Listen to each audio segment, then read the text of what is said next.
Did you see that Jeff Hardy this week let it slip in an interview backstage at one of his concerts that he's going to AEW even though his non-compete isn't up yet? I heard that recounted. I did not see the video clip, but I've also heard later on that somebody said that he probably didn't know that he was being videoed when he made that admission. Is that part of the story? Oh, I did not see that part of the story. I could research that, but... Did it look from what you saw like that he knew that there was a camera on him when he was saying these things? It didn't look like anyone was hiding that they were filming, but to be fair, from when I saw it last week, it looked like Jeff Hardy was kind of looking at the person he was talking to, which was directly in front of him, away from the camera, so he may not have noticed that he was being And there filmed. was a shameless eavesdropper nearby with electronic surveillance equipment, waiting for this admission so that he could spread it all over the internet, like revenge porn. That now seems to be what the story is. Well, it's probably just an iPhone, if I had to take a guess, not serious surveillance equipment. High-quality surveillance equipment. That's what it is. But nobody can keep a secret these days. I mean, how hard would it have been if somebody asked him backstage at his concert or whatever, if he just, hey, I'm going to take some time and think about things? It's not like that this is a shocking revelation. It's not like that as soon as everybody heard that he was gone from the WWE, that, well, he'll be in AEW momentarily. That's, where else was he going to go if, number one, to make some money? I'm not saying draw money. I'm saying make money.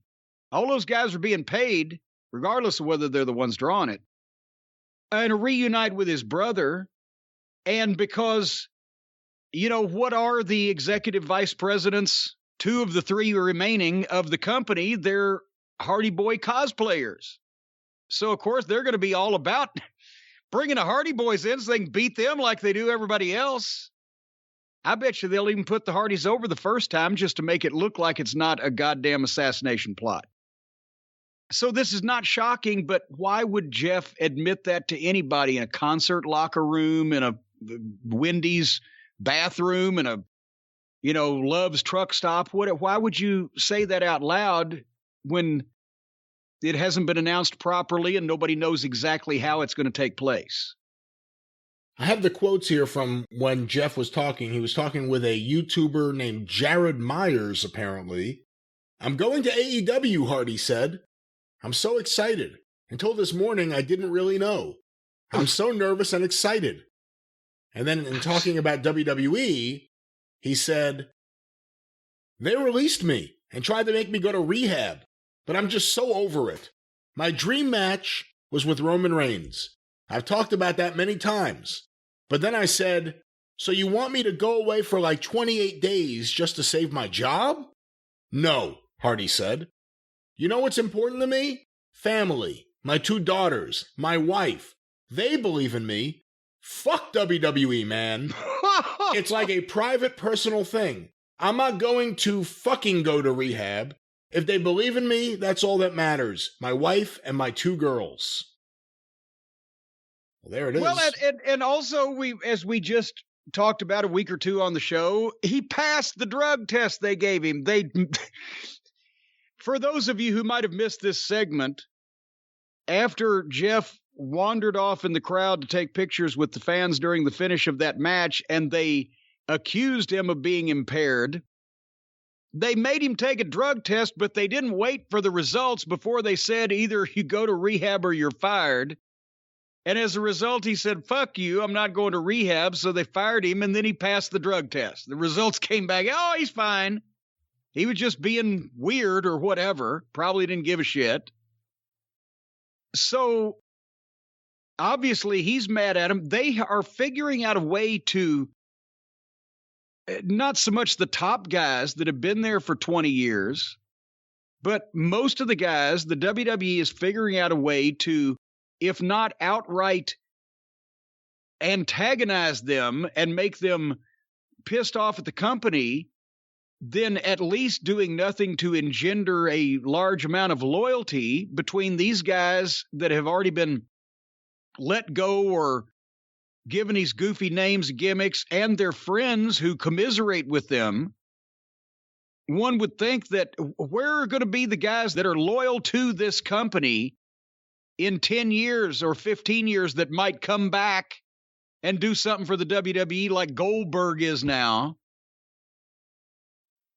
They're doing nothing to make these guys in any way want to. I used to remember some of them would be bullshit, like when Scott Hall told Vince, "Oh, I owe everything I am to you, and I'm going to stay with you, and you can call a meeting, and I'll tell the boys that also."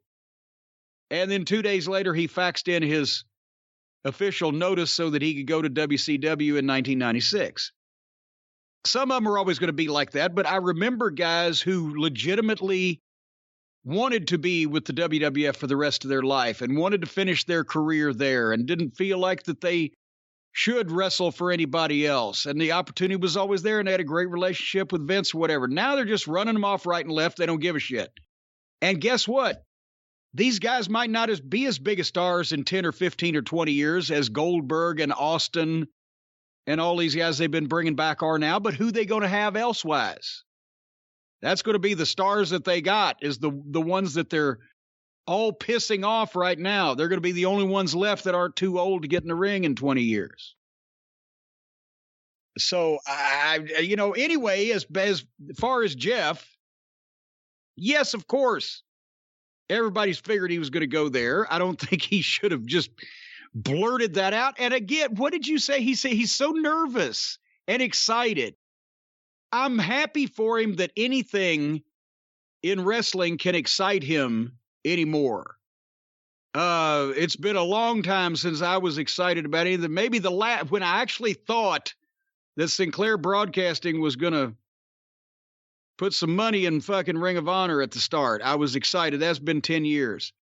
But not only excited, but nervous. He's Jeff fucking, how long does it before you stop getting nervous doing shit that you've been doing since you were a teenager and you can do in your fucking sleep?